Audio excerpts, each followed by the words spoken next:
Assalamualaikum warahmatullahi wabarakatuh. Ketemu lagi guys di Lavi Channel. Kita masih masuk di segmen satu hari satu hadis.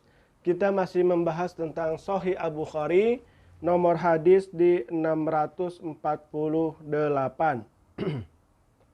Hadisnya tentang perintah mengikuti imam. An Anas ibni Malik anna Rasulullah sallallahu alaihi wasallam raqiba farosa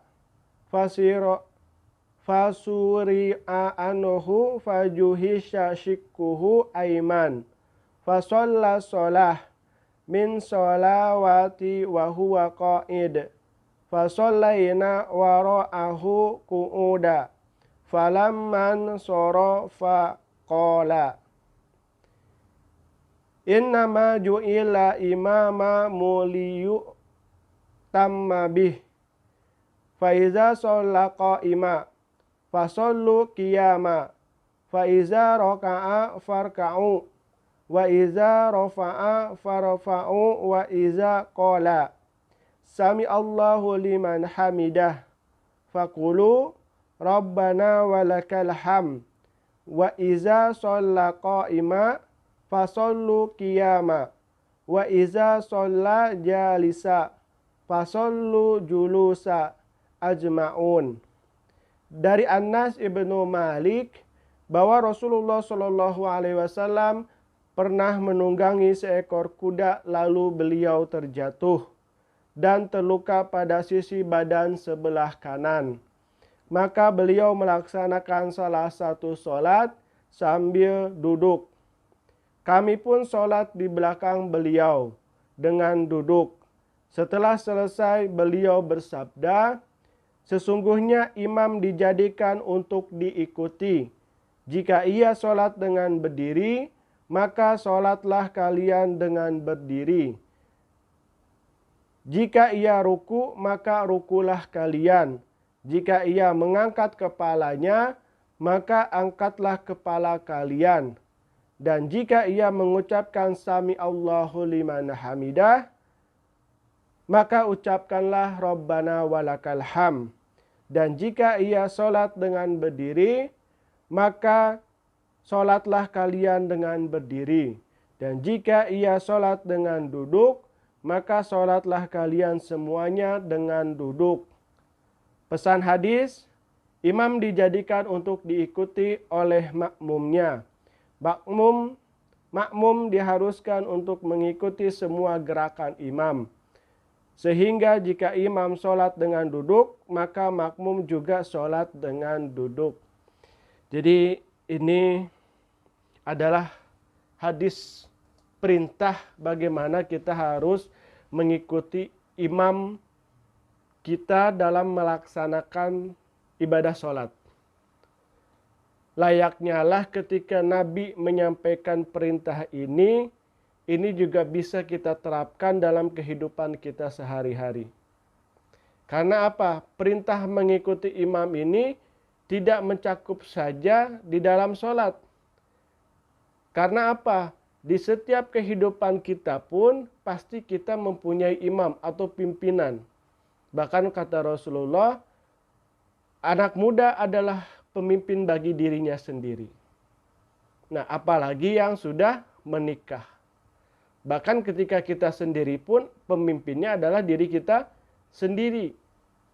Mau dikemanakan diri kita ini, maka tergantung daripada yang memimpin itu.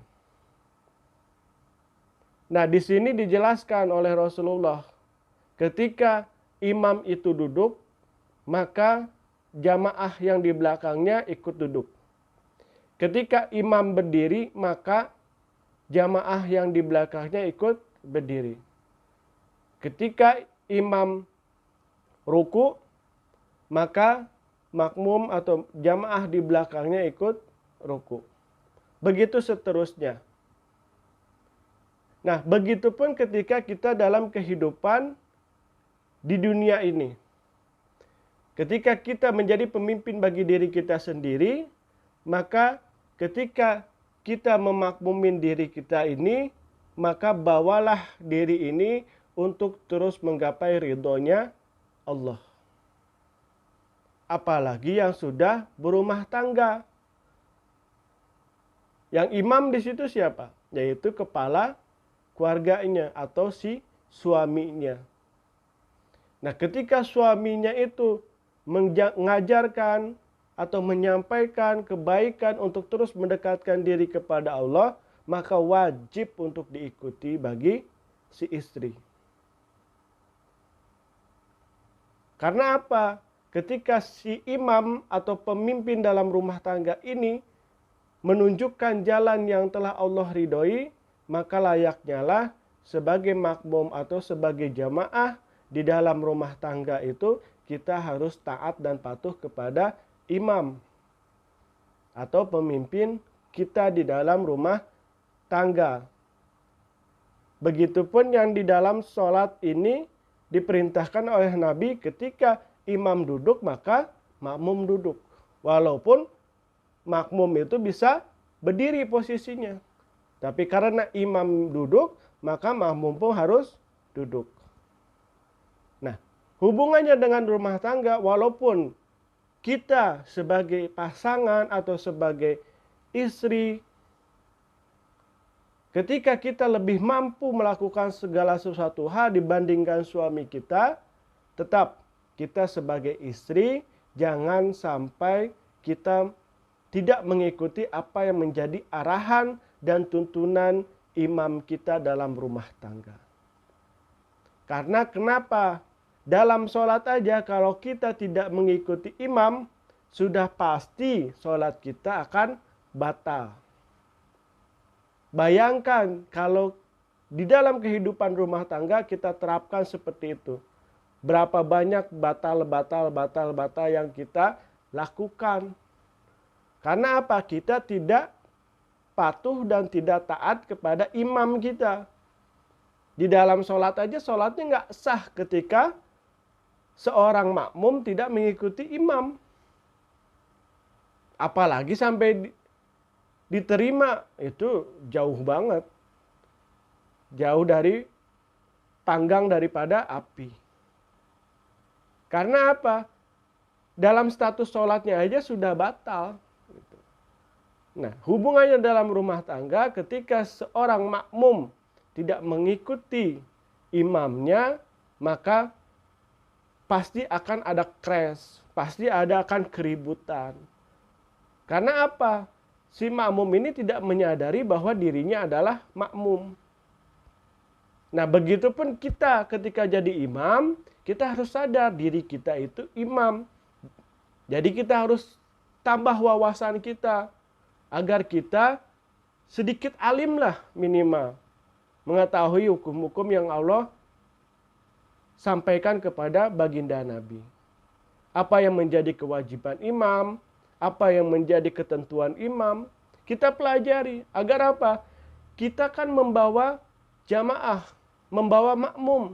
Jangan sampai makmum yang kita bawa, jamaah yang kita bawa ini tersesat karena kebodohan kita. Gitu. Makanya penting banget bagi seorang imam untuk membekali dirinya dengan ilmu-ilmu atau wawasan-wawasan yang luas dan juga banyak. Karena apa? Yang dikhawatirkan adalah makmum dan jamaah yang di belakangnya. Karena ketika imam salah, jamaah dan makmum yang di belakang ini akan menjadi tanggung jawab seorang imam. Gitu. Makanya ada 3 yang disarankan untuk menjadi imam. Yang pertama, alim. Orang yang banyak ilmunya atau wawasannya yang luas mengenai hukum-hukum sholat. Yang kedua, bacaannya harus fasih. Harus lancar, harus lantang. Walaupun tidak beirama, tapi bacaannya jelas dan juga terdengar oleh jamaah di belakangnya ketika membacakan secara lantang. Tapi kalau disiarkan, ya jelas tidak bunyi atau tidak terdengar. Yang ketiga, ini umurnya harus lebih sepuh atau lebih tua daripada makmum. Atau misalnya dia lebih dulu bertempat tinggal di lingkungan tersebut, di area mereka melakukan sholat jamaah.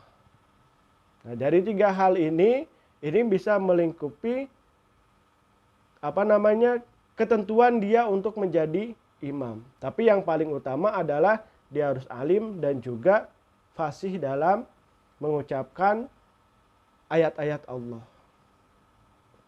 Nah, begitupun di dalam kehidupan kita.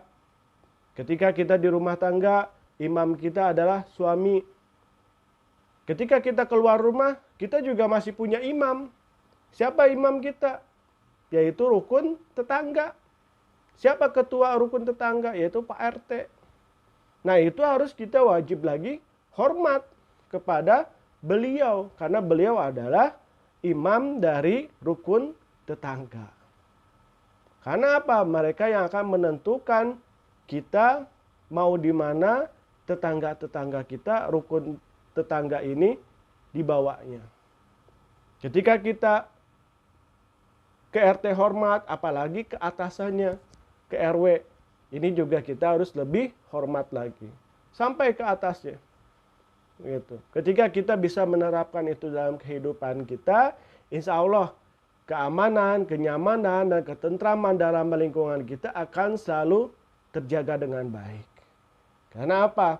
Perintah dari mengikuti imam ini kita terapkan dalam kehidupan kita sehari-hari. Mudah-mudahan menjadi barokah dan juga menjadi kita salah satu umat yang diakui oleh Rasulullah. Karena apa? Disampaikan sendiri di dalam Al-Quran, wa atiullah, wa atiur rasul, wa atiu ulil amri. Taatlah kepada Allah, taatlah kepada Rasul, dan taatlah kepada pemimpin di antara kalian. Nah, makanya dengan hadis ini mudah-mudahan kita bisa lebih paham siapa aja imam kita di dalam kehidupan kita. Mungkin kalau di dalam sholat itu sudah menjadi kebiasaan kita dan sehari-hari kita. Tapi di dalam luar sholat kita juga harus paham siapa imam yang ada pada diri kita. Dan ketika anak muda belum punya siapa-siapa, belum punya pasangan, masih merintis atau mencari jati dirinya, yakinlah bahwa kalian pemimpin dari diri kalian sendiri. Jangan sampai kalian bawa diri kalian ke jalan yang Allah murkai. Tapi bawalah diri kalian ke jalan Allah ridhoi. Jadi mungkin itu aja yang dapat saya sampaikan. Mohon maaf apabila ada salah-salah kata. Wabillahi taufiq wal hidayah. Wassalamualaikum warahmatullahi wabarakatuh. Dadah.